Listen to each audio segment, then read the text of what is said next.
વાપી મોરાઈની આલોક કંપનીમાં બોમ્બ મૂકવાની ધમકી મળતા પોલીસ દોડી થઈ। અફવા હોવાનું સાબિત થતાં ખોટો મેસેજ મોકલનાર અને અફવા ફેલાવનારા સામે કડક કાર્યવાહી કરાશે। વાપી મોરાઈ ઔદ્યોગિક વિસ્તારમાં આવેલા આલોક કંપનીમાં બોમ્બ મૂકવાની ધમકી મળી હતી। વલસાડ પોલીસ કંટ્રોલ રૂમને વોટ્સએપ પર મેસેજ મળ્યો હતો કે કંપનીમાં બોમ્બ મૂકવામાં આવ્યો છે। આ મેસેજ મળતા જિલ્લા પોલીસનો કાફલો તાત્કાલિક કંપની પર પહોંચ્યો હતો। પોલીસે કંપનીમાં સઘન તપાસ હાથ ધરી હતી। તપાસ દરમિયાન કંપનીમાં કોઈ બોમ્બ મળ્યો ન હતો અને આ મેસેજ માત્ર અફવા સાબિત થયો હતો। વાપી ટાઉન પોલીસે આ ખોટો મેસેજ મોકલનાર વ્યક્તિની ધરપકડ કરવા માટે તપાસ શરૂ કરી છે। પોલીસે કહ્યું કે આવી અફવાઓ ફેલાવનારા સામે કડક કાર્યવાહી કરવામાં આવશે।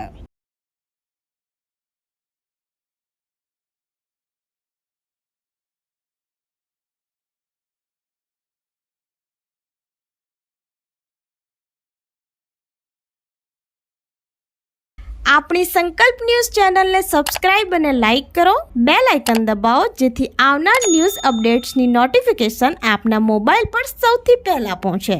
Like, subscribe and share the video.